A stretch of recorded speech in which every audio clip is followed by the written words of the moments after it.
In addition to the legislative work, you also have been talking about the sort of systemic issues that we have to address as a society. And I was really struck by an op-ed you wrote in the Bulwark yesterday about our epidemic of loneliness and the ways in which loneliness leads us into very dark and oftentimes violent, angry corners. I'll just read an excerpt. America was shocked in 2017 when a white supremacist rally in Charlottesville drew thousands. But this should have been no surprise.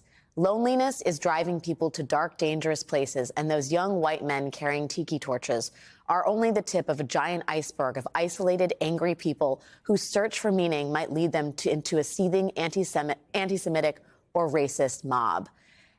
Is this part of what's to explain the extremism that we're seeing play out in the political arena? I mean, and to what do you agree? Do you think that these ideas about loneliness are shared by your colleagues across the aisle?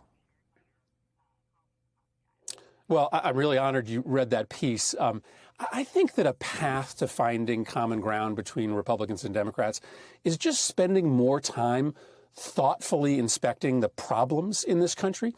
I think if we really spent time digging into what's hurting Americans, we could more easily then make the next transition to solutions.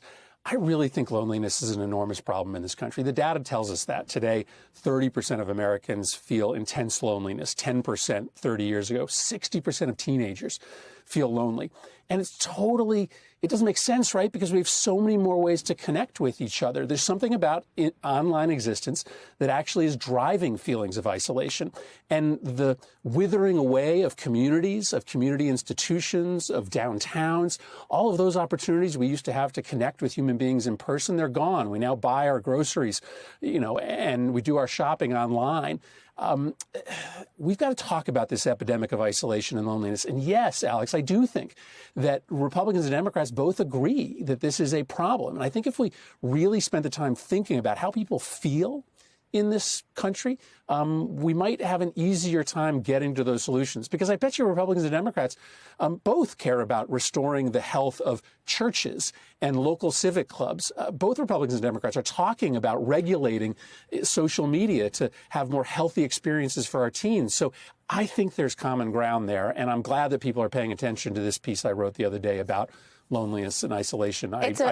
I learned a lot writing it. It's a really beautifully written piece. It's a very deeply thoughtful piece about reclaiming our shared humanity. And I think, now, and especially a day like today, is a time to read it if you haven't. Senator Chris Murphy, thanks for your time tonight.